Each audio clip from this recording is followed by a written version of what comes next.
Welcome back to the latest episode of The Last Call. I'm your host, Shegs. As we talked about when we first started this, we're going to be having different people on, making sure that every fan is represented, get different talking points all over the Premier League.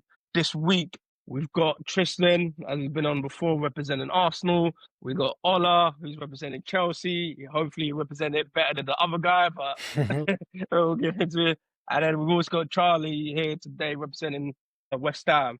The other guys will be back on soon on another day. They're just working on a few bits this week. So hopefully they'll be back on next week or another time.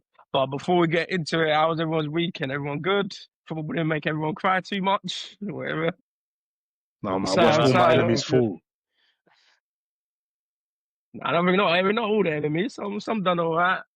Like who? Well, we'll get City's into that not a an little enemy, bit. man. City's not an enemy, bro. I just hope they don't challenge you.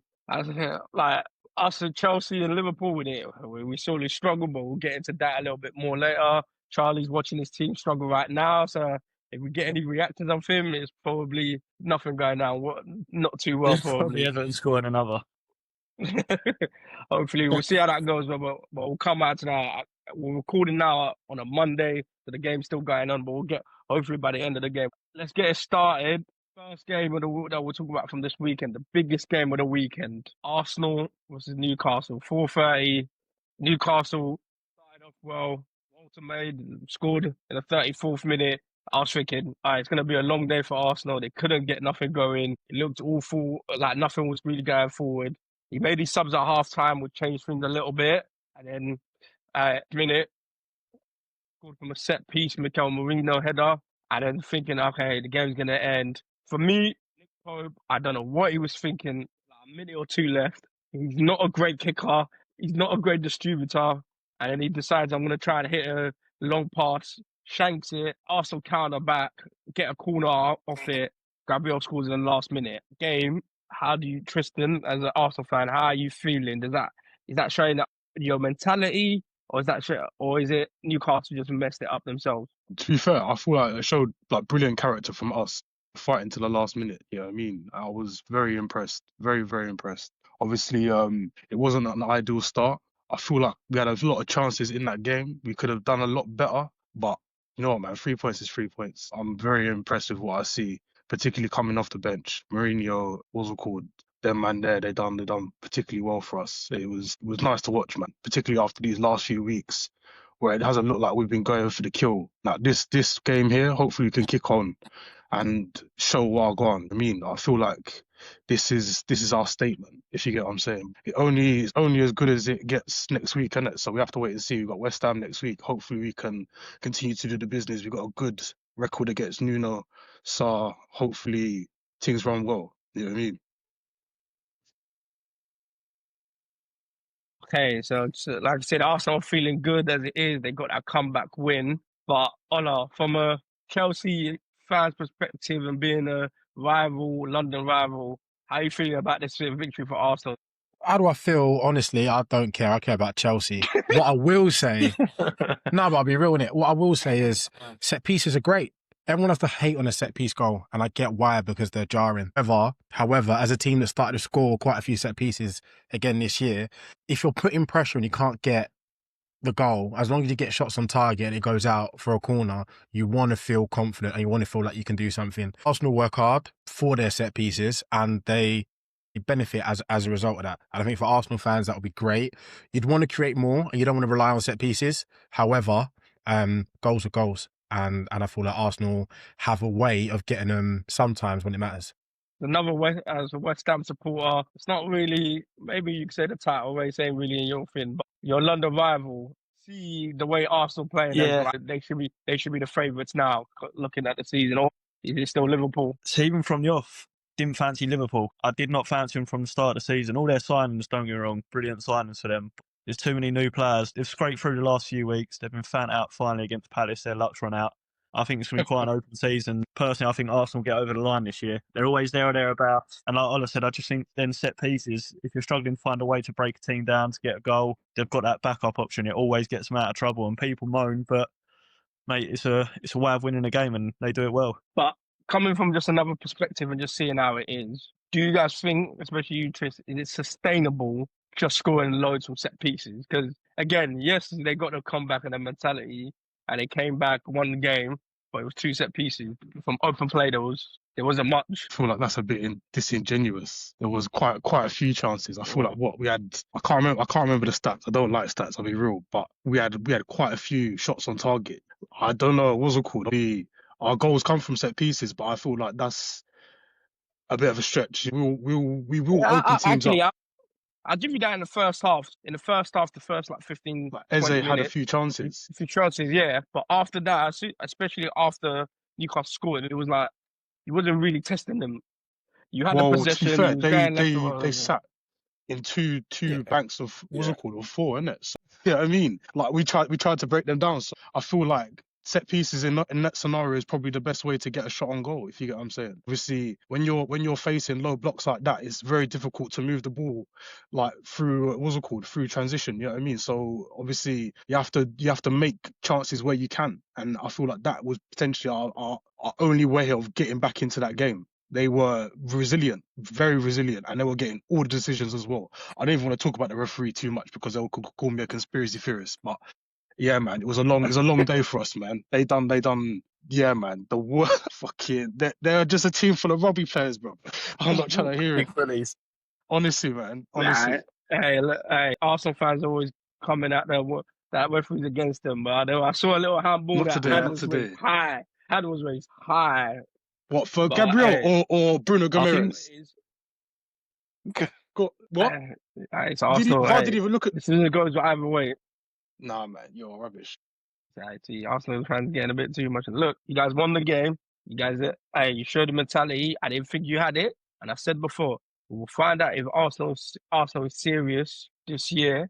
When Liverpool drop points, they have to capitalize. There's no go get a draw or go thing. They capitalize, so we'll give it to them. But it's still only 6 games in, so there's plenty of time.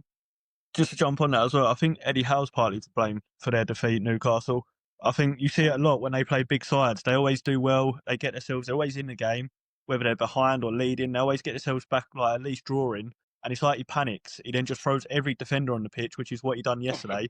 Threw everyone behind the ball for probably half an hour, which is too long. Against a team like Arsenal, eventually they're going to get that goal. You can't do that. You can do it 10 minutes left maybe, but going that defensive with 20, 30 minutes left against a top side, they're going to find a way. And you see it plenty of times against Liverpool, last season against Liverpool, before. There's so many games where he's done that for Newcastle, where they're leading or drawing against a top side.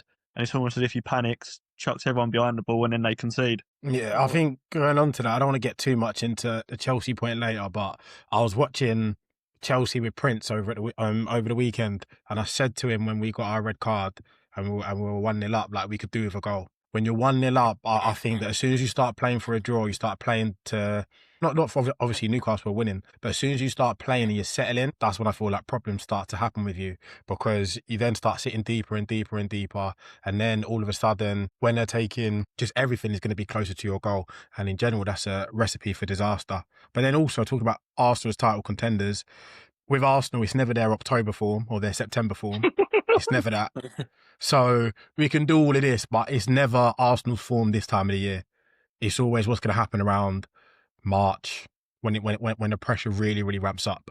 And whether Arsenal can be consistent throughout that time of the year remains to be seen. But this doesn't make me think that Arsenal are going to be any better in March than they've been the last few years. Tris, do you have anything to say on that before we move on?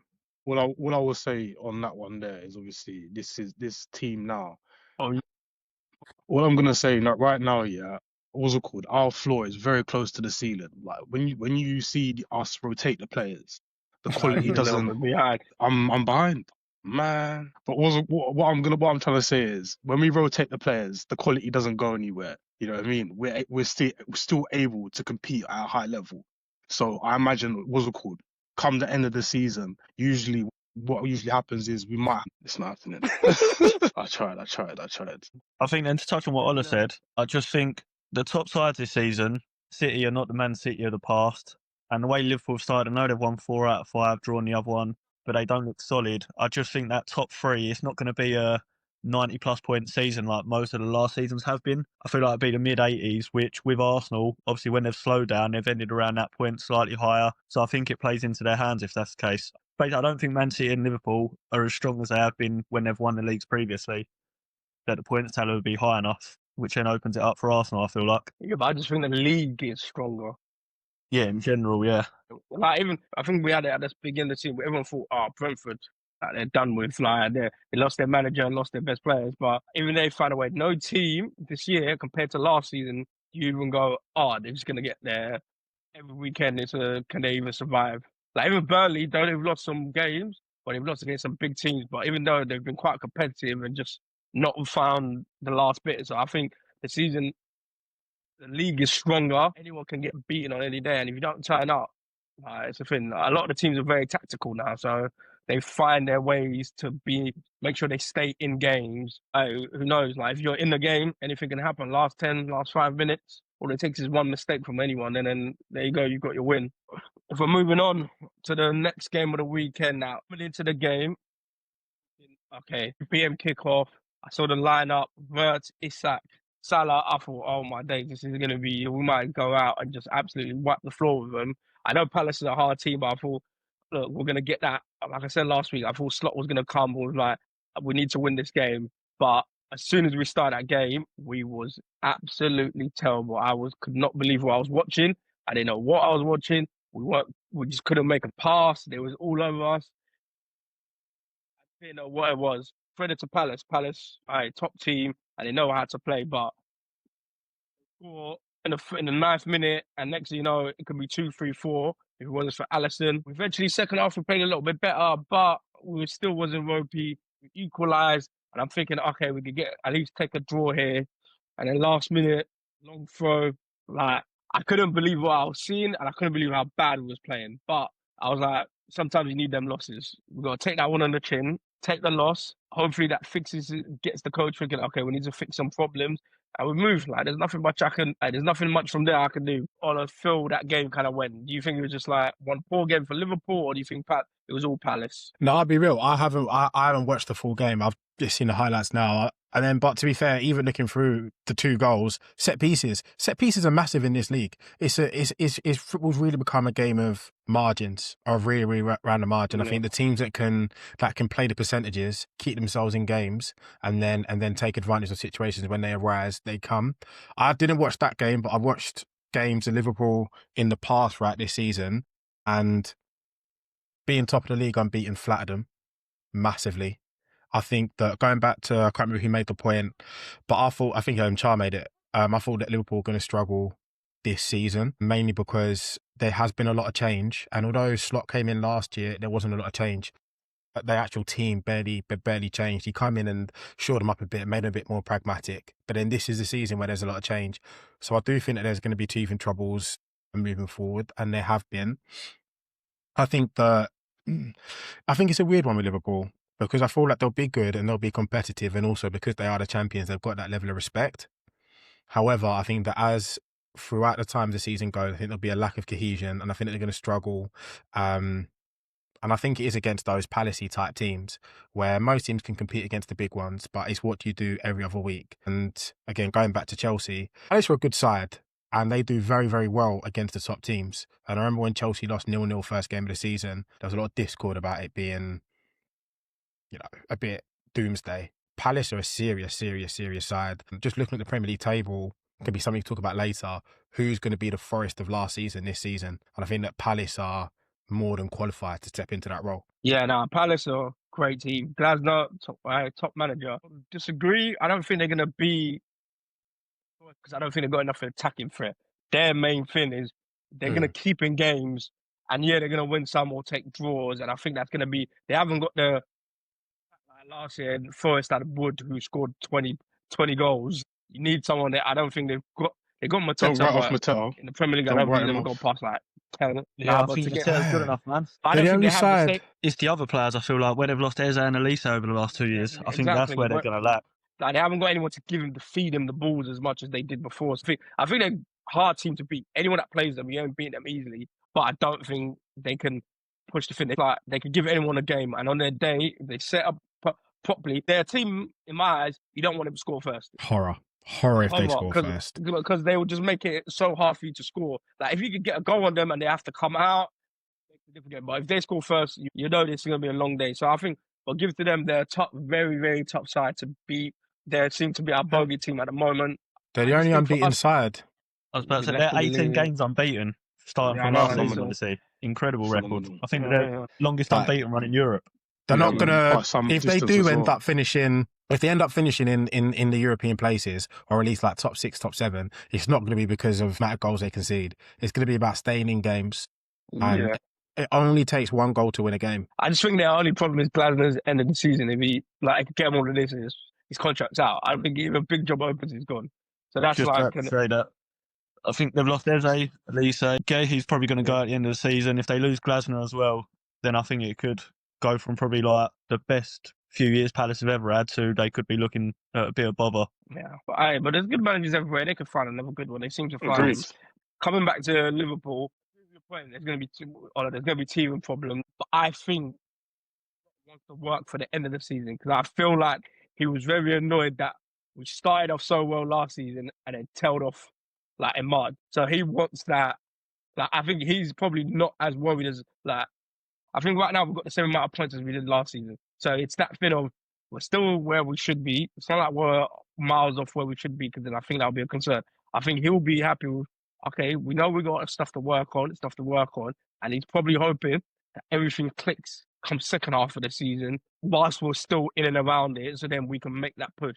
Because I just feel like he felt like we were so far ahead and then tailed off, lost the Champions League. Like he wants them competitions come second half because I think he's probably looking at who was it? PSG had it started off not so well. Obviously, he doesn't want to start like that. And then they got everything clicking, and then end of the season, they was rolling. Coming to you, Charlie, in terms of Liverpool, do you think Palace showed things that could be exploited against Liverpool? All day long, yeah. I think at the moment you struggle massively with your fullbacks. Kirkers ain't lived up to how he was playing at Bournemouth. And I think that right back situation, Conor Bradley's good, but that's it. He's just average. He's nothing special. And Frimpong, he's brilliant going forward, but defensively, I'd probably say he's worse than Trent.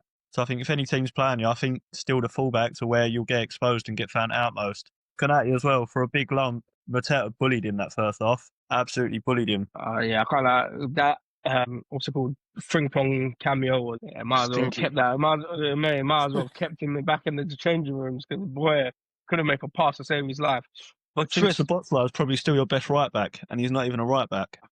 I think in certain games it can be a tactic, especially in some big games. I can see him doing it, like because it gives you that extra body in midfield. And it still gives you a little bit of what Trent used to be, the switchability of getting the ball and switching it way over to the left side. But I think there's still loads to come. It's still early in the season. But Trist, compared to Arsenal, do you think Liverpool are looking more fragile or a little bit more disjointed than Arsenal at the moment? I hesitate to say that you lot are looking fragile just because obviously of the points tally that you've managed to amass so far, but I feel like there's definitely some frailties that could be exploited. Obviously, the boys have just spoken about your fullbacks. You know what I mean? Obviously, Konate one-on-one's not looking good. Meta was literally targeting him the whole game, which was, I don't know, a bit scary to see. It's still a long season, and obviously your squad's very thin. So I look forward to seeing how you lot hold up. But I am not. I don't know. I'm not too. Obviously, you man are favourites, and I make you favourites until you show me otherwise. But I look forward to seeing how you lot unfold just yet, man. It will be interesting.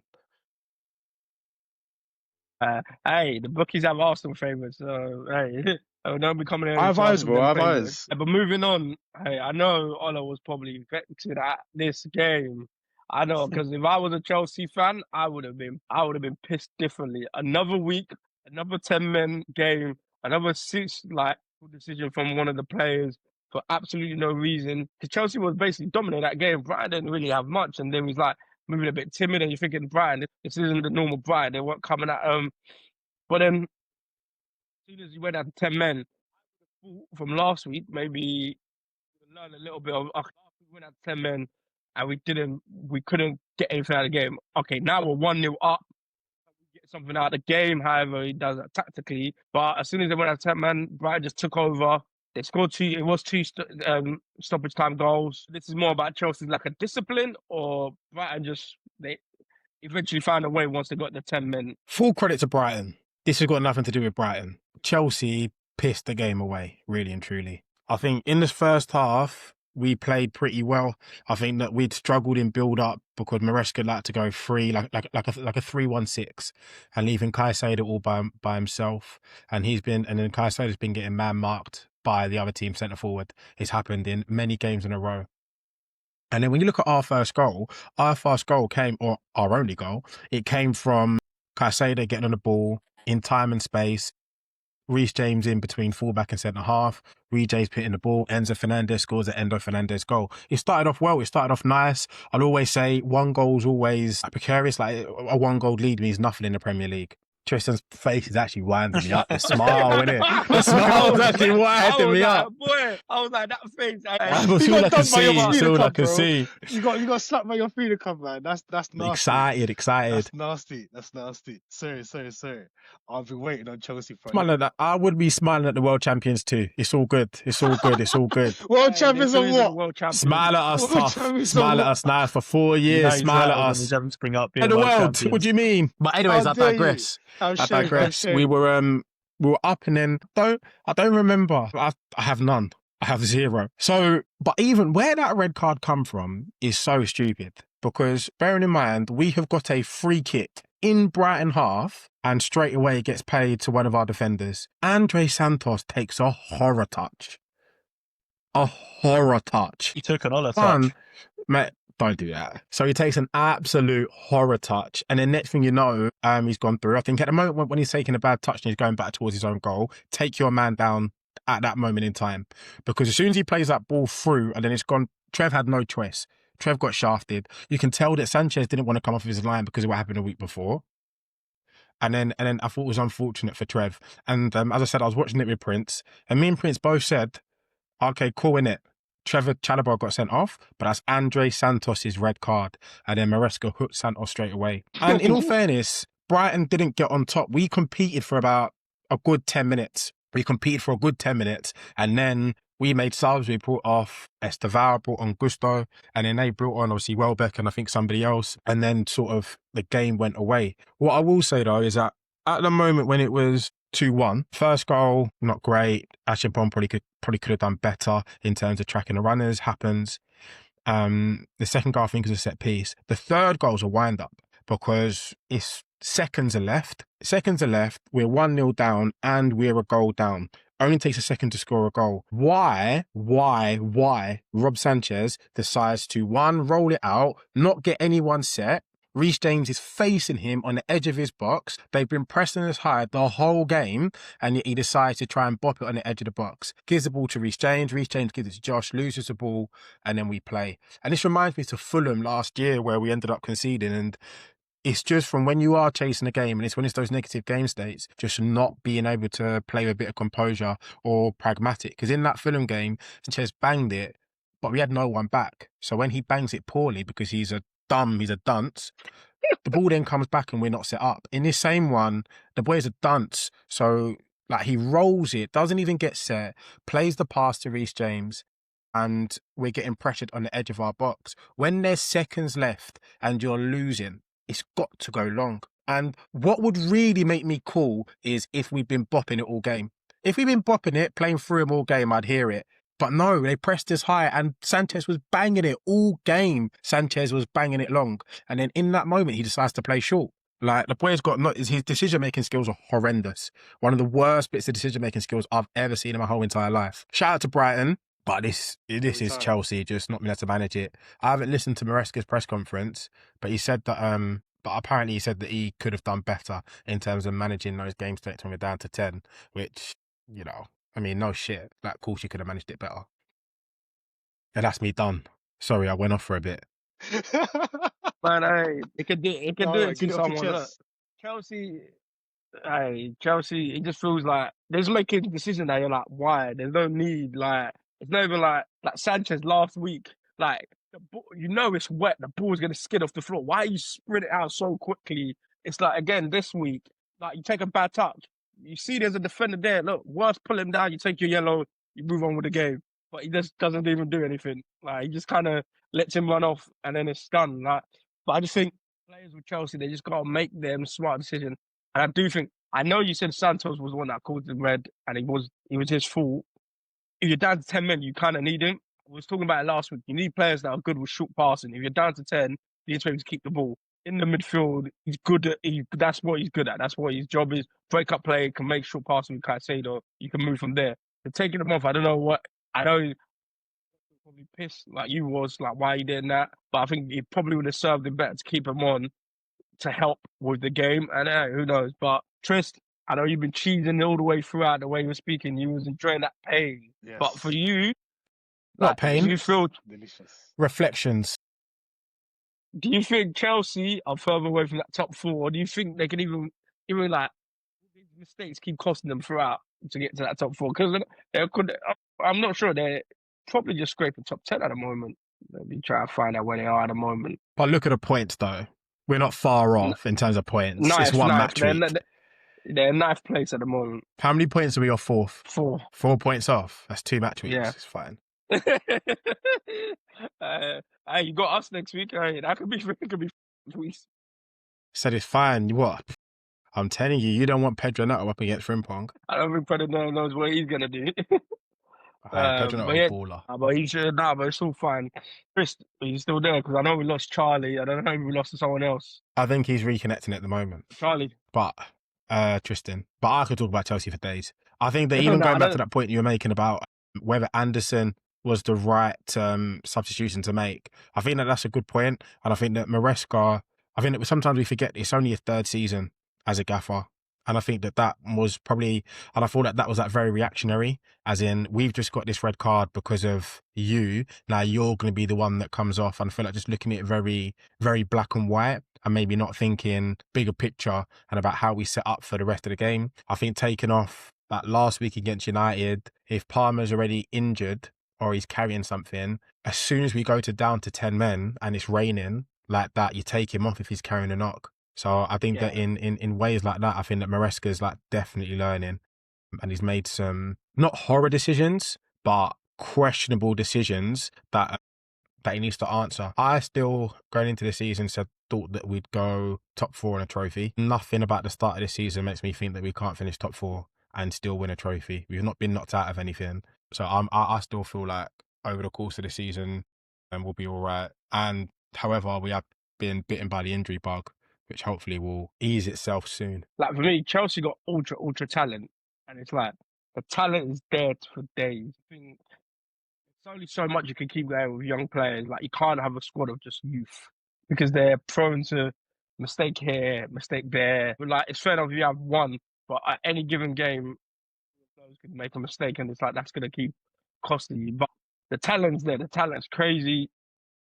I'd hear it, but our biggest mistake maker's the oldest player in the team. What, Sanchez? But he ain't good. There's different. But he ain't good. Nah, but that's what annoys me is I actually think like the saves that boy has made, I've not seen keepers make that like the saves. Like he is 100%. If you watch like the totality, he has kept us in games, and we wouldn't have got top 4 without him. I think that he gave us more good than he did bad, but he doesn't inspire confidence. Like even when I've been down to the bridge, like it's horror whenever he touches the ball. Everyone's nervous. Like no one's relaxed when he's got the ball ever. His shot stopping is unreal, but his decision making is terrible. And he's the oldest player in the team, but he does not play like it. He plays like he's just come from the 21s, and I don't get it. Can you man hear me? I just don't think he's like. Someone made a great point. I think I heard on the radio or something. Chelsea's spent probably like 300 to 500 million on Brighton players. We just bought Brighton instead of like buying all their players. They could have just bought Brighton. Brighton aren't world champs. Brighton aren't world champions.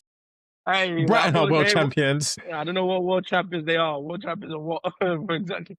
And at 4 years, Brighton's not in the Champions League. It is what it is. But let's we'll quickly move it on to the next segment.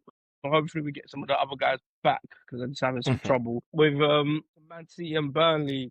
Man City made it closer than they needed to be for a long time away with it, and even then they scored 2 of their goals last minute. Haaland saved my FPL this week. I'll give him that because I was thinking it up until he scored the last 2 goals. But see, 4 different scorers of the 5 goals.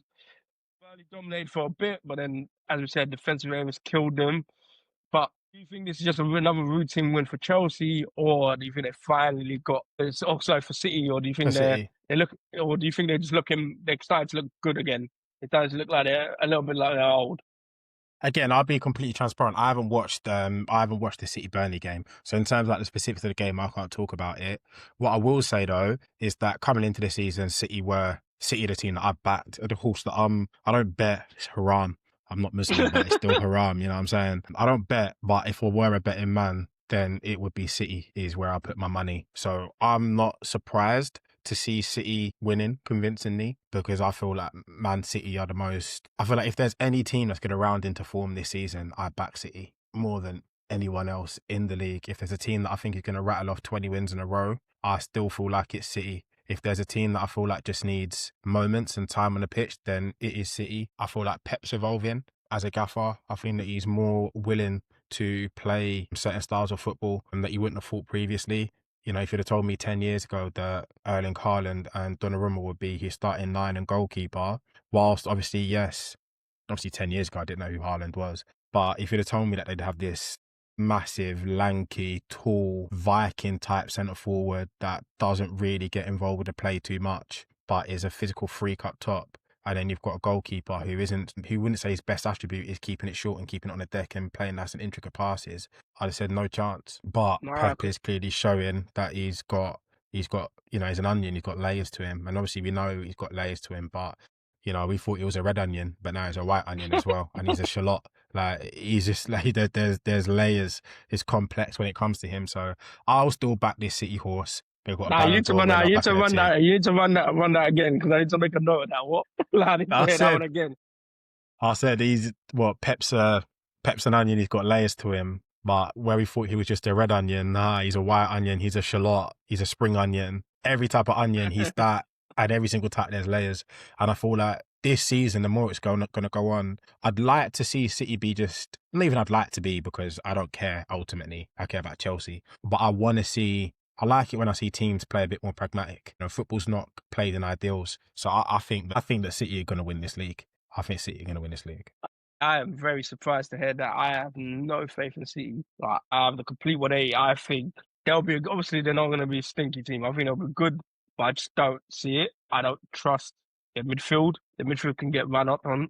That's my thoughts. They've got no legs. It's just, for me, it's City versus Burnley. They're going to always wipe the floor with Burnley. Like, City and little teams, they're just always going to wipe the floor with them. But I just don't see, for me, they ain't got that presence. Look at the defense. There's no one in the defense here like, man, I'm coming up against, like, everyone in the defense, good teams will think they can get at. They're right back, Rico Lewis or Nunes. Well, no, like, that's nothing to no one. Left back, they've even been playing cushion off there, but left back, they've got that O'Reilly, or maybe somebody play Garvin out there. Like, there's no one that scares you. Then centre back, they've got Stones who's never fit, Ruben Diaz. Like, there's no one that scares you in their defense. That's one thing. They now got Donnarumma, which, by the way, I didn't know he was still that young. He's only 26 or he's 25. He's 1 year older than Phil Foden. That is crazy. Yeah, it's mad.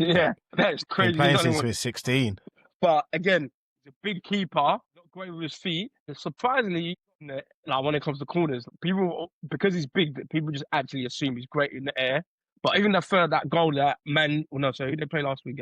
Arsenal scored. Mm-hmm. Why was he so far off his line? Like, he didn't need to be that far off his line at all. That was the way that he made Martinelli's choice up. Like, he was so far off his line that he wasn't getting there, that he made it up. Like, he does have mistakes in him. And then their midfield, Rodri at the moment doesn't look the same. Reiner's look good, and he's got thin. But then after that, it's like Bernardo Silva. Yeah, he's good. Like, they got good. For me, it's like they got good players at the moment. But other than Haaland, no one exceptional that they have anymore. Like, before, you used to be going. You had Haaland, then you had De Bruyne. Bernardo Silva a few years ago, a bit better. Can you not see me? Sorry. All good, man. I got Tristan that jumped back on. But as I was saying, they had De Bruyne, top class. What's it called? Bernardo Silva was still at his best. Phil Foden was at his best. Like, they had all these players at their best. Now I just think they've got good players, but no one other than Haaland's like finding. And then I also think Haaland in some big games to work him out. But I'm never that worried. I just think like Van Dijk and Konate know how to work him out. Probably the same when he plays Arsenal. Yes, he's going to score from time to time, but he's not going to dominate them. So it's like, okay, he might get his goal, but as a team, they might not play well because that's so. I don't fear previously. I don't know what it is. I just don't have. I have this feeling where it's like, I'm like they're good, but like that's just my thoughts. Like I don't know how someone will opposite thoughts. So I'll be very surprised if they win the league. If they win the league, I'll be so surprised. No. I'll For be very me, surprised. City have got the ultimate benefit of the doubt is what I'll always give City. And it's one of them where they've got a really I know it's been a while that they've been off it, but if there's one team that I just trust when it comes down to the stretch, any iteration of a City team. And then on top of that as well, I mean, all the issues that you're talking about, I wouldn't be surprised if City fix all of them in January. They will spend the money to fix the team in ways that they think they need to, and they've already done it. And I don't think that they're stopped. And I feel like West Ham City, he could go, Jared Bowen. To be fair, I just said I back a City horse. I will back a City horse until Chelsea is the horse to back. But the thing I get with that is with them, I'll come to you in a sec, Charles. But City's recruitment in the last 2 years has been absolutely terrible. The amount they've spent, most of them can't even get into their first 11 now, or they've already sold them off. Spent money. That Nico Gonzalez, they bought him in January, sold him off. It was Achavero, I think he's gone on loan, or they sold him as well in January. Like there's so many players that they've bought that are just like they're not great. They're just spending for spending's sake. So I don't know, but with them, Charlie, coming to you quick. What's your thoughts on City's win and their outlook for the season coming forward? I think their season is just expected as such. No disrespect to Burnley, but you kind of expect City to turn up and put 3, 4, 5 past them. Again, defensively for them, it's just always that worry. They seem like they always look like they're going to concede. No matter how in control of a game they are, they always somehow manage to concede. However, I think Donnarumma, of all the signings they've made over the last 18 months or so, I think Donnarumma's the one. Other than Alisson, I'd probably say he's the second best keeper in the world at the moment, and that could be the difference for them between, I don't know, maybe winning the league this season, Champions League, whatever it is, and not winning it. Yeah. I think just before you jump back on, I said out from feelings of Donnarumma. I think he's a good keeper, but just because he's so big, everyone just thinks he's amazing. Good penalty stopper because he's absolutely huge. Like it makes it difficult, but he has moments and he can be not great with his feet. But like I said, he's probably better than a lot of the signings they had before. Yeah. We'll see how they come out the next the next couple of weeks. How they look in, if they get back to their winning ways, if they can make a run. I still firmly believe it's between probably Liverpool and Arsenal. Moving on to the game that we all probably enjoyed watching the most, that we all probably was watching thinking after 8 minutes they can't again. We had all this talk from Man U fans that we all probably know thinking they was back. They beat a 10-man Chelsea, thought it was back to go. They thought it was ready. They thought it was back to the highlight. They missed a penalty at 0-0. No, sorry, I don't think it was at 0-0. There was only 1-0 down. I think they had a penalty where they could have tied it. The Flanders missed it. Brentford scored it, made it 1-1. Maybe they can make this game the way it was, but I've won back-to-back games in absolutely ages. They can't. They seem to win a game, drop a stinger against another team. Do you just think United is just a big mess at the moment? Do you think it's the players, the manager? What do you think is all this like with United? I think it's everything. I think United are a mess. I think it's the players. I think it's the manager. I was speaking to a United fan yesterday and he said, Bruno doesn't care anymore. Bruno does not miss penalties and he's missed 2 in the first 6 games. Bruno does not miss penalties and he's missing penalties. That doesn't make sense. But I'd also, if I'm Bruno and I'm getting the ball off the centre halves, I'd also start missing penalties because why am I getting the ball off of the centre halves? Why am I making 50-50s on the edge of the D? Why am I being put in that position? I would start missing penalties for that exact reason. I think that even their goal was funny. Like, you can't be happy about that. You can't be happy about the goal. Like, that's horror, absolute horror. Just a hit and hope and get up in the air. And then on the third bite of the cherry, finally you get full. I think that when you look at United, I'll always say, whenever teams talk about a club and they say it can't get any worse, it's that old, what is it, Mick McCarthy mean? Like, it can. It can. I don't think it's as bad as it will get. Was actually a big one that said I'd actually keep the manager at the end of last season for the main part that he was obviously recruited to play what he's playing now. Like, he was brought in to play the system that he's currently playing and he wasn't supported in playing that system. Then they had a window And despite having Bruno at the club, despite having Mason Mount at the club, despite having Amad Diallo at the club, they decided to focus all the recruitment in the positions that those three players play. And they spent over 100 mil in that, which tells me that it's not just the manager and it's not just the players who, I said, Bruno doesn't miss pens, but now he's missing pens. I think that they've got one of, if not the worst board. We talk about City's recruitment being dog over the last 18 months. United's recruitment has been horror since I was still queuing up for lunch at school. It's been bad since then. And I can't see it getting any better.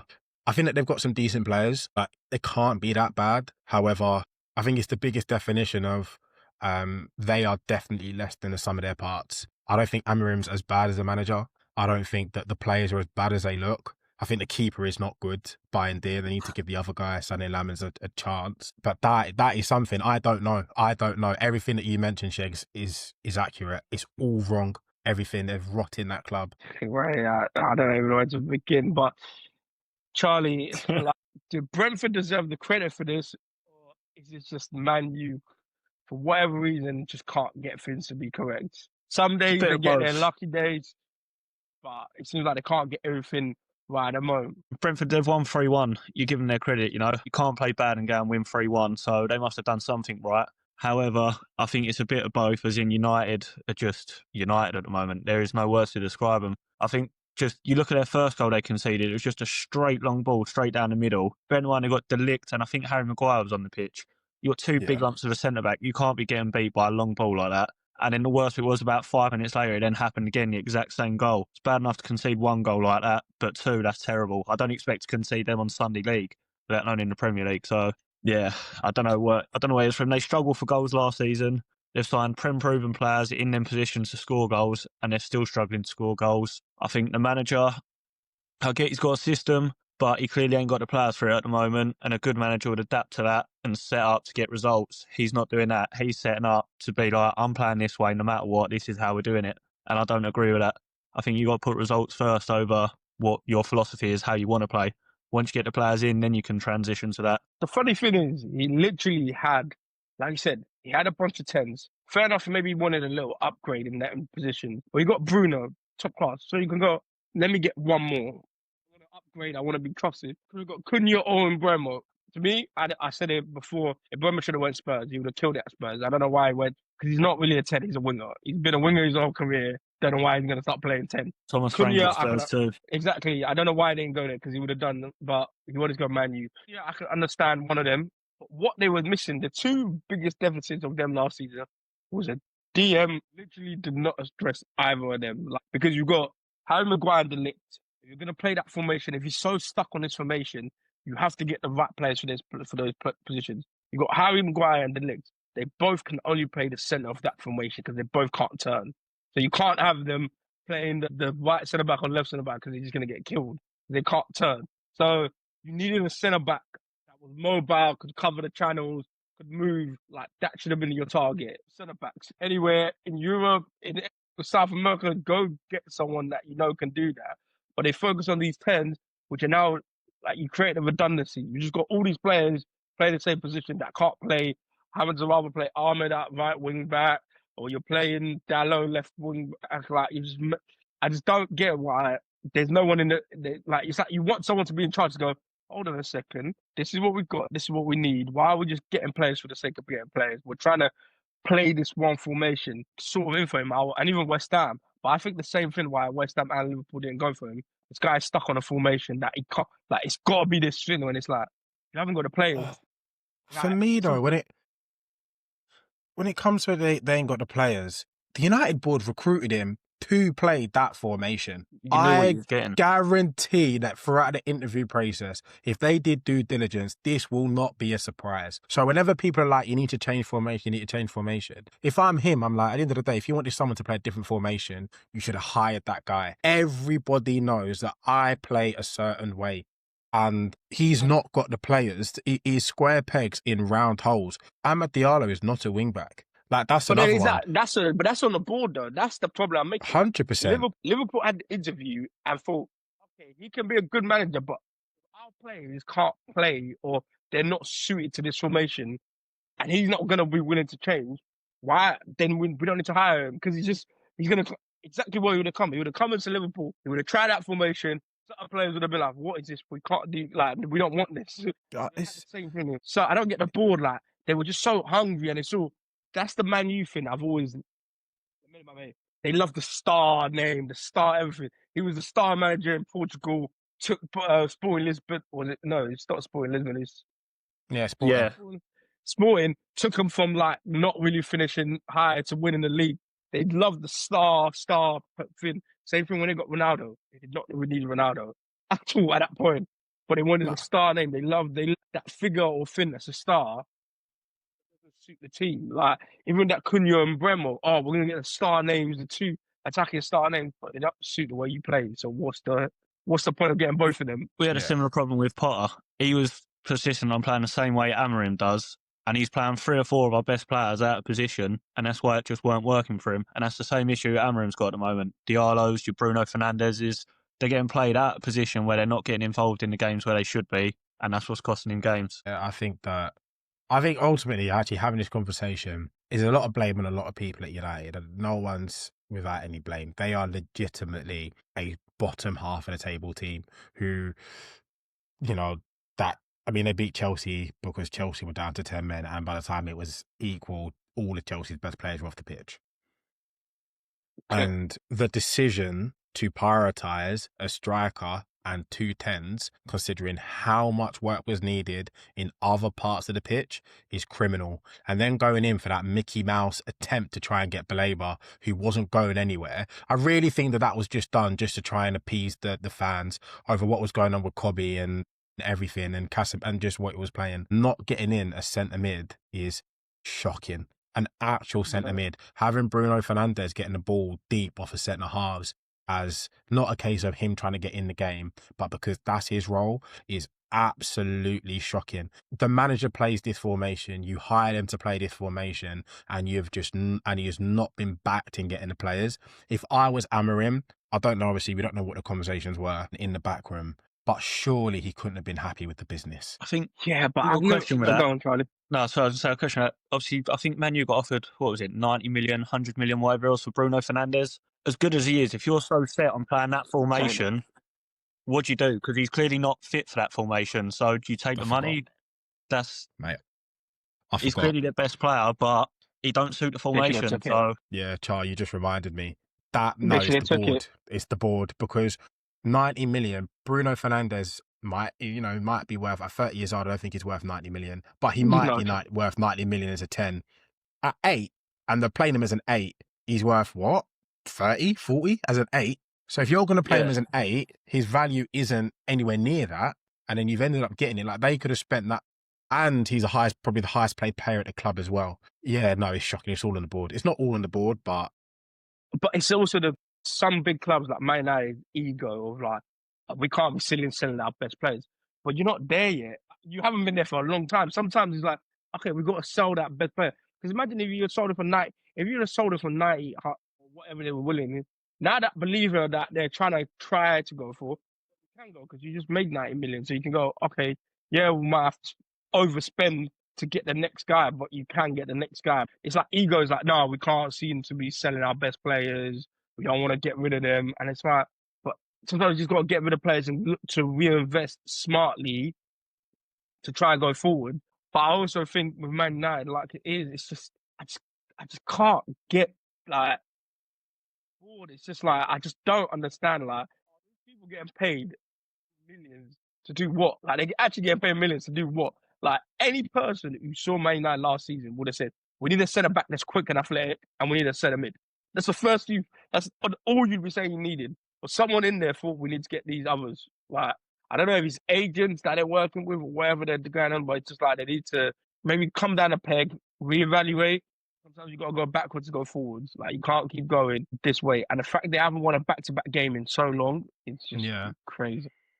I think going back to recruitment, a lot of number 9s went this summer. Shesko doesn't look like the best of the bunch anywhere near. Like, they should have went for Waterman, but I probably want to sue the system. But it's like, mate, it's like, go for a better talent, my thing. I know what mate, that thought, like, next season, they're going to be trying to go for Wharton and Believers, but it's like, them guys are going to look at it like, why am I going there? Unless they want the money, it's like, clubs will come for like your Waters and Believers, even like maybe like PSGs, Madrids. They don't forget, I'm gonna go to United for what? If you wanted someone like that, this was the year when people ain't really looking at them. Are probably waiting for them to be a little bit cheaper to get them. Next year they know we're gonna go for them. So, but it's United all over. They're gonna buy someone else he's got flaws, but he's a big name somewhere. Probably some PSG reject or something. Like they got Ugarte. Like whoever thought to get Ugarte? Like no one wanted him. No one literally wanted him. But for some reason they thought he was the guy. But Man U, if that keeps giving, as long as they keep sticking up the place, I'm gonna be happy. I think all with teams them, they keep. when Harry Kane was saying he wanted to leave Spurs, they didn't want to pay, 100 million, say, for a 30-plus-year-old striker. Biggest mistake they made. They should have just splashed the money on it. You know what you're going to get out of him. 2 or 3 seasons, if that's all you get, they need that right now. They don't need some long-term young striker they can bed in. They just needed someone that was going to do the job, and he was there. Same as this season, Watkins, he was probably there if they put the money for him. But again, they've looked abroad because they want this young striker who could develop into something. They can't do that at the moment. They need proven players that are going to get the job done. He's not that. They're not that what they're getting. Yeah. Same with Martinez in goal. Just go and get him. You're going to get 2-3 years out of him. That's it. But you know what you're getting. He's one of the best in the world at the moment, or not in the world, but he's one of the best in the league still. You know he's going to be solid for you, rather than taking gambles and all these random players. I even forgot about him. I even forgot about Martinez. I mean, imagine they got Martinez and they had Watkins right now. It would make their thing look a little bit better. I don't even know what their goalkeeper's called. And then the other one is there playing. And the other one, and then Salmons, whatever his name is. You got to think about if he can't get into the team, what must be saying? Like, if he can't even make the team and you got that bad play. It's just, I'll keep being happy as long as Man U keeps sticking up the point. But I know when we play them, they'll find a way to do something. But as they turn up for the big games. But I keep saving managers. I'll be surprised if he's there Christmas. I'll be surprised because I don't think he wants to be there. I don't think they don't want each other.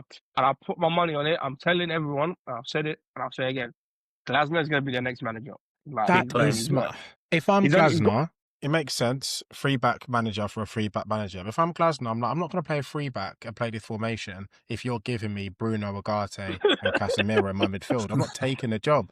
It's a setup. It's a setup. Your setup's a setup. Yeah, but that United squad with a Gather who plays 3-back is a setup. But it's a thing of ego. I think they stick with him. Nah, but you got to remember these managers when he gets. So for example, Glasner's got less than 12 months on his contract. So one, if it's early, it's cheap. If not, end of the season. The ego of a manager, of someone like him that wants to show I'm the best, will be like, I can bring my knee back. Especially if he goes at the end of the season. I wouldn't even be. So if I was Glasner, I'd get money talks, but why would you even want to go? You look at every single player and manager that's gone there, and it's ruined them all. Why would you want to ruin it? Why would you actually want to go there at the moment? Money is the only reason that would attract anyone to Man United at this point. Ego, I wouldn't. Yeah. They all want to what say, do you I'm think the the likelihood are? Yeah. What's the likelihood that Glasner goes United, takes Gehi for him, and they sign Walton? Walton, he's the man. But I think there's gonna be loads of clubs though. That's the thing. That probably got more money. I mean, are probably in better positions. The type of player, the type of from what Walton seems, he doesn't move unless he ain't moving for non-stability. You know what I mean? He seems like a guy that is like, I'm gonna move. Like, move to Palace because obviously they showed him a pathway. Like, he seems smarter than that. He's from Blackburn. Probably wants to go back to the north. What is it? Come in Liverpool, mate. Come in Liverpool, mate. Hey, Walton in that system. Hey, problem. Like, what do you need in that midfield? Screaming Walton. No, we ain't got no progressive passes. Like, that's the thing we're missing. Well, I've been screaming Walton since last year, January. Ever since I watched him against United, I said, this kid is absolute different.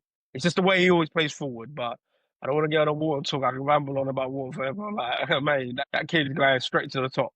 But let's go quick fire, man. I'll ask you guys just a quick fire. Some of the other games that was probably went too quickly. Tottenham Wolves, Charlie. What's your quick thoughts? Are Wolves improving because they finally got a point, or is it just Tottenham being Tottenham? Just quick point. We'll bit of both. I think you can see it with Wolves. They've gradually improved. Their cup form's been brilliant. They beat us and they beat Everton in the cup. Not that it's hard to beat us at the moment, but they've won both of them.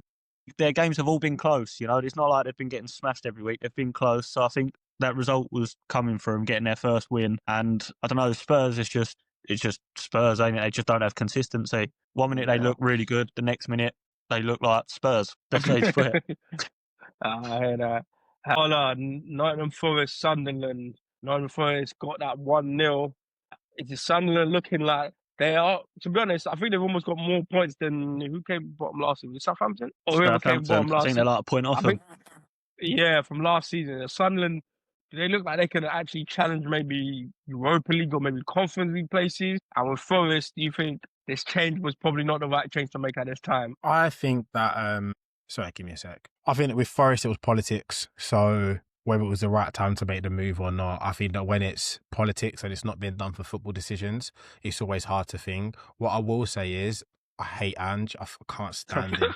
If there's one manager that I actually don't like, it is him. So I'm happy to see him fail, to be honest.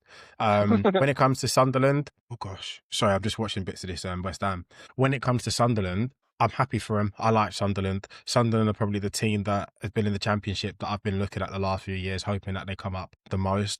And just a word on like the newly promoted teams, I'm happy that it's looking like it won't be 3 up, 3 down again. It'd have been terrible if that happened. 3 years in a row? Yeah. So hopefully, even if they're not good for the whole season, I just hope that they can get enough points on the board early doors. Yeah, but the promoter side is looking decent. Just to touch on Villa. that, sorry. Yeah, I think Xhaka, unbelievable signing. If they come mid-table, stay up, he has to be up there as one of the signing of the seasons. To get someone with that experience and that quality, that is the difference between them staying up and going down, I'd say. Sunderland recruited well, and they attacked the window in the right ways and knew what they needed. Big up Sunderland.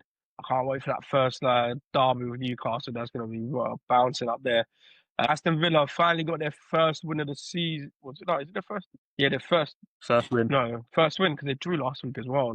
Villa have been really moving weird lately. First half they looked great again. When they came out second half, couple subs. When Dia came on, John McGinn scored. Do you think this is Villa like starting to ramp up Charlie, or do you think it was just Fulham is one of them like some weeks they're good, some weeks they're not? I think Villa they needed that little 10-minute spell they had after half time when they got their goals. That was their kickstart. Now you feel like their season's going to kick on.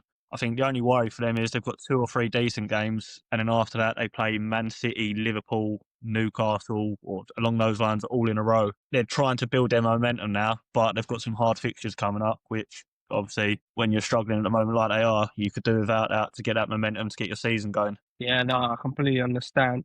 Honor from you, Leeds, Bournemouth, these two sides have been going well. Bournemouth, like I wasn't sure how they would have come to the season losing 3 of their back 4, but their manager, he's another one that's going to be a top class manager. He's going to get a top club soon enough. And the fact he's got them still going and they're back and they're still up in the league. They're still competing in every game. The game ended 2-2. What are your thoughts on the two teams going forward? I think that when it comes to speak more about Bournemouth, I think that Bournemouth, we need to start talking about them a bit different. I think that when we talk about the best run sides in the Premier League that aren't necessarily the top 6, it's often the Brentfords, it's often Brighton. I think that Bournemouth need to be in that conversation as much as you always think that they'll have enough and they'll be good. Iraoli's a top gaffer. I still remember when he first came in, it took him a couple of games, but even in those first couple of games where it was tough, you could see exactly what he was trying to do. I think that looking as well, Bournemouth sold 2 centre-half for over 100 mil to Real Madrid and PSG. If Brighton did that, people would be waxing lyrical about Brighton like forever. I think that's more impressive sales that Brentford have ever done, really. And on top of that, Semenyo is going to go somewhere. He's not going to be a Brighton player. He's not going to be a Brighton player next year. Even January, let alone next year. So yeah, Bournemouth player, not a Brighton player. So in terms of their recruitment and their ability to always be competent, always compete, and then always be able to sell and never look too short, I think is really, really impressive, especially considering that I don't know exactly what their budget is, but they've got an 11,000 seater stadium. So I know they make the least every weekend than every other side in the division. You know, they've got a stadium as 6th the size of Spurs. Yeah. We're definitely a good, definitely a good run side. And I think I wouldn't be surprised soon. I'm sure they'll probably trying to I think I heard they were trying to get a new stadium. They finally got a new training ground because apparently their old one was not looking great. But I think they've just ran it smartly, kept things cheap. And now they're looking to start stepping things up. So I wouldn't be surprised if we see in the next few years them getting a new stadium as well. Like trying to up that. But very well run club, like good players, and I think they'll be Be a hard game for anyone again this season. Before, if we're moving on, so Saturday morning, we'll spend a quick couple of minutes on this. Saturday morning, I'm just sitting on my phone. Potter's been sacked. I'm thinking, wow, that's been a shock 2 days before your game. And then probably like an hour or two later, Nuno's been hired. So West Ham, pretty much every game this season, signed a manager that they beat. The only team they've beaten was the manager they went and took this season. Coming from you, Charlie, as a West Ham fan, was it the right decision? Do you think it was right to move on from him? I know the game's still going on, but do you think it was the right move this early in the season? I think it sums the club as a whole from the start. Just we're run like a circus. How can you let a manager take the press conference as if he's going to take the game, and then all of a sudden 2 days, well, not even 2 days later, a few hours later, sack him 2 days before a game? Right decision? I think so. Joe, I was really excited when we got Potter. I thought he was going to do really well, but it's just not worked, not clicked for him. And it sounds silly, but we've almost had to go back to square one, and we've pretty much got a Portuguese Moyes in. We've gone back to square one. You're going to get a manager in who he knows how to get a result. And at the moment, when we're struggling and we look like big relegation candidates, it don't matter. You need to grind results out, and that's what Nuno will get you. You look at, compared to Moyes when he was with us, and you look at Nuno when he was at Wolves and Forest, they both kept teams up who weren't the best sides, and in season by season, you just see them progress and turn them into European teams. So I think, it's one of them. I think it was right time to go, and I think Nuno's perfect appointment. We needed it. I know your thoughts. Do you think it was the right choice for West Ham? You said it was a circus. I think, being a bit more specific, I think that West Ham are a Ferris wheel. It's the same cycle Did you guys see? and didn't over really again. See what was going on during the week, but I just kept seeing these memes of the Potter face swaps.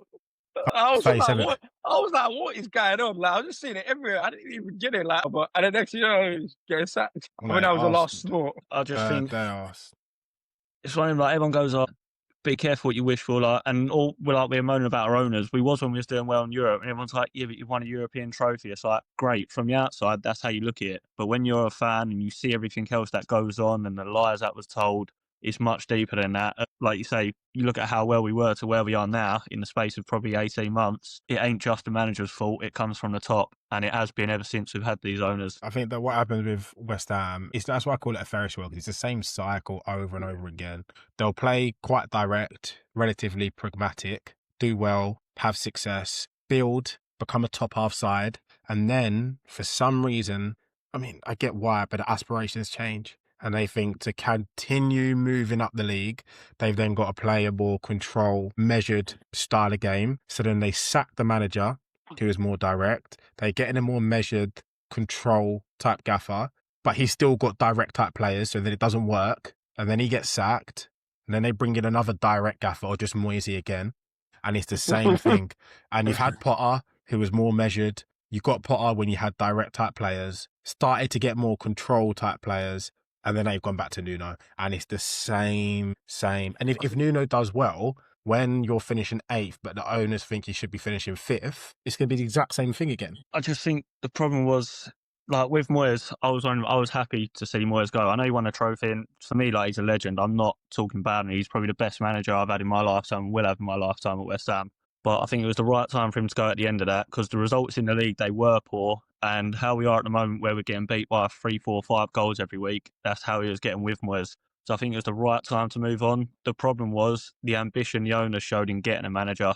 They looked at Amorim, they looked at Thomas Frank, they looked at a couple of others, but they didn't want to pay the 10, 15 million pound release clauses to get them out of contracts. Instead, they look at who's the cheap, who's the free option. Lopetegui's your Potters. Oh, they ain't got a club. Well, we'll just go and get them. I forgot about Lopetegui. That's generally what they do. And when we got Spanish Lopetegui, Moyes, happy to see Moyes move on. However, it was only if we went in the right direction, and we didn't. We just took a sideways step, which for me, if we was going to do that, then I'd rather have stuck with Moyes. Nah, but West Ham, you said it's the board, but I think there's a lot of the fans. Like, some teams, I just feel they need to understand there's just levels to it. Like, West Ham, they want to be this expansive. They talk about, fans talk about, we used to play like this, and I'm like, when? You ever play? Because anytime West Ham has had success, but none of us were alive. Like, whenever West Ham has had any success, it's when they bring the crowd together. We're hard to beat, and we've got quick players, and maybe a Maverick, like Paqueta, like you got all your Pirates, you got one Maverick that does what he wants, can create a goal. You got quick attackers like Mikel Antonio running down, bullying players. Like that's West Ham, We're not. and I don't know why they No, embrace it. But I don't know why West Ham don't just embrace that and be like, we'll be strong defensively. We'll get one or two flair players. We'll have players that are quick, that can run the channels and stuff like that. And we'll get our eighth and maybe win a trophy every so often. Like that should be enjoyment to them. But they want more, and the fans want more, and they want to play this. We can play, but it's like saying it's the same thing that's going to happen to Forest. I would not be surprised if Forest, maybe not this season, but next season are in relegation battle, because it's like the way they played with Nuno suited them. It's like we're all together, we've got quick dynamic players, and then it makes the whole club feel stronger. But like then they want more. The owner wanted more. They want to be this, like, but not every team, for me, not every team can be that, and teams have to understand that. But I don't know why West Ham, they always want more. It's just like they had it great and it was all good, and then they didn't want it. Right. My thing with West Ham, like I said, I've been season ticket holder since Upton Park days, and that I don't expect us to be challenging for leagues, top four, and all that. I just want to see a team go out there and actually give it their all for 90 minutes. And do you know what? If we get beat, you can look at it and go, fair enough, we was unlucky, could have got something out of it, but a better team won or something, which just don't happen at the moment. And a lot of fans, I think because a lot of fans have grown up now, you had COVID where we done well, a couple of years after COVID where we done well. So a lot of the fans that go now, they've grown up watching us do probably the best we've ever done, and now that's their expectations. They never went through them stages of where we was a bit of a yo-yo club between the Championship, Premier League. We had some god-awful players, like some of the worst players I've ever seen play football. Their expectations are, oh, well, we should be getting Europe every season. We should be doing this. When in reality, that's not West Ham. Never has been. Yeah. But then on the flip side, this is where I say about the owners, because they left Upton Park and their thing was, 10 years' time, you have a world-class stadium with a world-class team. We'll be competing for this and that. And it's been 10 years and we're actually closer to being a relegation side than we are what they promised as such. The stadium, I'm not even going to get into it because it's not that sort. It's not the right time for it. But yeah, that stadium, my God, that's the worst stadium in the league by a country mile. Yeah. Whatever happened to the retractable seats, right? Mate, this is what I mean. A whole load of lies they sold. Yeah. I don't know whether it would be better for West Ham to go through a because I'm saying, and I said it years ago, West Ham could be the most dangerous team if they've got serious owners. If they've got some Arab that wants to spend money, because they've got a fan base, like they can fill out a 70. We've got the potential. We've got the fan base. We have got a big stadium. If they do the right things to it to make it a proper stadium, the foundations are there. It's just you need someone with the ambition to do it. So let's hope it never happens, because that would be, I think there'll be a big problem, because they've got everything that, like, not many people can walk into a stadium that's only 90. I know it's not the greatest, but it's got like a packed capacity of 90,000 that you could make it, where someone didn't have to go spend money to build it. Like if an owner had money and goes, well, I don't have to pay anything for that. The training ground's all right. I don't need to do anything to that. Like we've got all these things there. I think our training ground needs a lot of work personally. The first team, Rush Green, and it's like literally porter cabins. Yeah, I'm seeing clubs like Bournemouth with these multi-million, like unbelievable setups, and I'm seeing porter cabins where it looks like a Sunday league setup. Yeah, West Ham is porter cabins. That is funny. Also, West Ham, it's so obviously, we all live in the area of West Ham's training ground. It's just so weird seeing it dotted around. It's so strange. Everything's dotted around. Like the youth team don't even play where they train. Man, they go it's crazy. They go like a Little Heath, Chadwell Heath, Rush Green. Yeah, I know. Where it's like you live in, like where they are, they just gotta go maybe a little bit further out into Essex. They can find a bit of land and just build a whole facility, but they just can't be bothered. Look, just an update. The game just ended 1-1.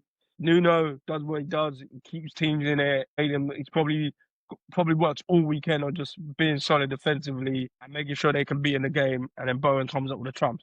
I think that will be West Ham's recipe. They've got the rest. He knows the recipe to succeed in the Premier League. Like he's done it with Wolves, done it with Forest. He knows how to make a team defensively solid and then let your fast players and your striker score you 1-0s, win 1-0. So look at how you feeling looking forward with Nuno now in charge. Charlie. Like I said, I think he's a Portuguese Moyes, but that is exactly what we need at the moment. We need someone that's going to steady the ship, sort out the defence. I don't care how we win. If we have to win ugly, we win ugly. We need to get the wins on the table at the moment, and I don't see anyone else that's probably best suited to do so. So yeah, I'm quite happy about it. I said, like, when when we got Nuno, it was one of them. You get that buzz almost. I was like, I actually feel like he's going to do well. Whereas the previous two, there wasn't that buzz. It was like with Lopetegui, I had no interest in that. Didn't want him whatsoever. But I was like, okay, like interesting. I had a bit of excitement, but I weren't 100% confident. With Nuno, you know what you're getting. You know what you're going to get. He's going to keep you safe. So yeah, I'm quite happy with it. And just watching, like, obviously the game today, it was a typical Nuno performance. I think our only issue still is just set pieces. Again, the goals come from a corner. He's come back out. They've put a cross in, scored a header. I see we've conceded from 8 corners this season. We've conceded like 14 headers out of the 18 goals we've conceded. Something needs to change there. And Arsenal next week, who are set piece kings, it don't matter if you got Nuno. The set pieces, he can't do nothing there, and we could be in big trouble for that game. Yeah, well, correct. We'll see how West Ham fare on. But moving on to next week, and we look at the games coming up next week. I'll start with that game, West Ham, Arsenal. Do you think West Ham can pull up anything, or do you think they're just going to get done by the set pieces? That's been a weak link all season. No, I think they'll struggle. I would be shocked if it's anything but an Arsenal win in that game. I do think though that this is probably the worst time to play West Ham. You get that new manager bounce. He'll have an entire week on the training ground. So I do think that. Where's the game? Is that at the Emirates or is that at West Ham? Yeah, Emirates 3 p.m. kickoff. Okay, yeah, tough. I'm about to say if it was at London Stadium, then I'd give him more of a chance. I do think this is. Yeah, I've always said this is one of the worst times to play a team when they've just sat the gaffer and it's like the first proper game with the new manager. Having said that, though, I can't see them getting a point off Arsenal. I agree with you. I can't see us getting a result. However, we have beaten the last 2 times at the Emirates, and I think we drew the season before that as well. I don't think we've lost in the last 2 or 3 seasons at the Emirates. So you never know. Fair. But yeah, I still can't see it. I just think the set pieces, that'll be not the difference, but we can't defend them. We're the worst team in the league, and you're playing against the best team in the league. They practically start 1-0 up before the game's even kicked off. Yeah, no, as a rival of Arsenal, you look at some games, you're like, someone getting up. The other team, I guess, I have no faith. It's a pleasant surprise, but I have zero faith in that. And they could put the pressure on, because if they win that, they'll go above us before we play against Chelsea. Some other notable games next week, we have United, Sunderland. Will it be their bounce back, or do you think Charlie, Sunderland, can they do something against United again? I mean, at this point, you never know. You always, just because it's Man United, you always go, they'll win this week, they'll bounce back. But as you've seen over the last couple of years, that just ain't Man United anymore. Credit to Sunderland, they've come up and they look very good. Offensively, they don't seem to concede many. Down forward, they've got 2 or 3 really good strikers who can pop up with goals. They're physical. I think Man United at home. Yeah, United at home. I think they'll edge it. I don't think it'll be a straightforward win. I can see them just edging it, and I don't know whether it'll be a scrappy 1-0 or a 2-1 with a late goal. But yeah, I think they just nick it, United. I think this game will be the straw, is it, that breaks the camel's back, or whatever the saying is. If they go down early against newly promoted Sunderland at Old Trafford, coming off 3-1 away at Brentford, I think this could go over. I think that if Sunderland end up winning that game, I don't see him making it till the international break if they lose to Sunderland. That would be the international. That is the international break. No, that is international. I don't see him making it after. If they do not win, I don't think it makes it past international. Yeah, because the next game's after that to the 18th of October. So yeah, it's the international. There's some other notable games. Brentford, City. I think City will get a win there. Newcastle, Forest, Wolves, Brighton will be some decent games. Bournemouth, Fulham will probably be decent. Leeds, Tottenham.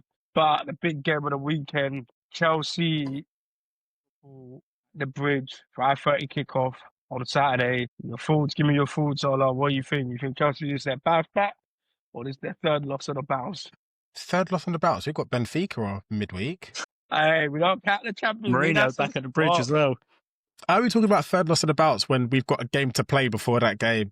To be honest, you have done 3 on the bounce. If you're going to start counting Champions League, you lost the Man, you lost midweek, and then lost again. So you already done 3 on the bounce. We're not going to talk about Lincoln. Lincoln doesn't count. What? Lincoln doesn't count no more. We're not going to be disrespecting Lincoln. Lincoln, yeah, serious team. Shout out to Lincoln. I think that Liverpool honestly don't strike fear into me. I don't look at it and I think, oh my gosh, it's Liverpool. However, we're not good against Liverpool. I cannot remember the last time that we've beaten Liverpool. And I feel like it's been draws, but I think that typically Liverpool have been probably the better side that we played. Except for when we played early doors last season. I actually thought we played really, really well that game. Again, I just want to see us not overreact to what's been going on in the past few weeks. I hope that everyone would have grown from what's happened. But ultimately, if we end the game with 11 players on the pitch, I'll see it as a positive, to be honest. Progress. It'll be a good. Chelsea are a tough team, but where their problem is going to be there's no centre back. That likely that Josh is going to have to start centre back with. Forgot Trev. Hato, So who's he going to start with? probably. Hato or Bradley Shield? Yeah, I think Fofana was under concussion protocol, so hopefully he's back. Bradley Shield, I'd rather not. Fofana, And Josh he's not probably, solid. Josh, yeah. It's about. So I think that's the only thing. I hate playing Chelsea. Look, as much as we say Chelsea make mistakes on their day, I know Chelsea can beat any team. On their day, Palmer's a big loss, but on Chelsea's day, if they've got everything clicking, you can get lost terms. We need to bounce back midweek, go and be ready for that for Saturday because it's going to be a tough game. I just think, for us, to get the win. So we have to get a win because Arsenal's likely going to win against United, West Ham.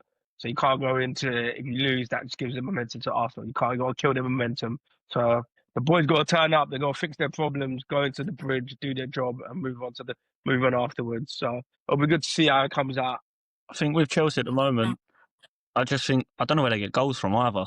Palmer, everything ran through him. He's not about. João Pedro gets the odd goal, but you've got so many wingers, but none of them really contribute with many goals and assists when you look at their previous seasons for other clubs. Like even Pedro Neto, great player, but he just reminds me of a Matt Jarvis. Just gets straight down the line, chips hope a ball in the box and hopes for the best almost. Like there's nothing wrong with that in a mid-table club, but at Chelsea you expect more than that. The guy scored, 16 goals in 150 Premier League games? You're playing for Chelsea. You can't have a record like that. You need more. Yeah, I think coming back to that, this is why I was actually really encouraged by our first goal against Brighton, because it came from Reece James being in areas that Reece James doesn't get into that much for Chelsea anymore. And as when I was seeing him like him for England and where Thomas Tuchel was getting him like high and wide, and Reece James's delivery is unreal. And Reece James is one of the best assets in the final third, especially coming from a defender. I think that as time goes on, I think Esteval's dangerous. His decision making, but again, I was saying I'd much rather be too confident. Pedro Neto will come in, will chip in every now and then, but more than anything, he's a release valve when we play. And Enzo Fernandez is a legitimate goal threat.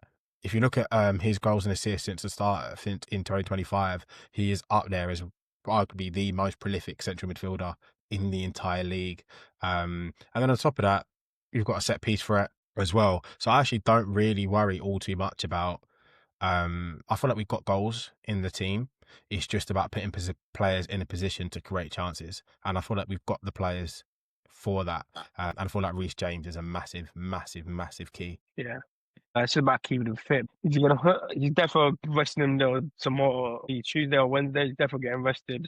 It's just if that guy could play more games, he'll be absolutely unreal. But Maresca or whatever, the medical team, they finally realised he can't play 3 games a week. As soon as he starts playing 3 games, it's good. He's good. But that game will be interesting, and we'll be back here to talk about that game. All right, let's wrap it up for the week. Match day 6 done. Arsenal showed their mentality. They came back, they got their win. Now they're only 2 points behind Liverpool. Palace shot Liverpool. Brighton battered Chelsea once they got the 10 men. City made it look easy. United battered everywhere they're going at the moment, except for when they play Chelsea, but they're looking shaky. West Ham making their changes, and they came out with a draw.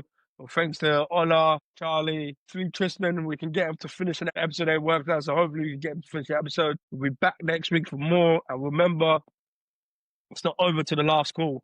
We'll end it there, boys.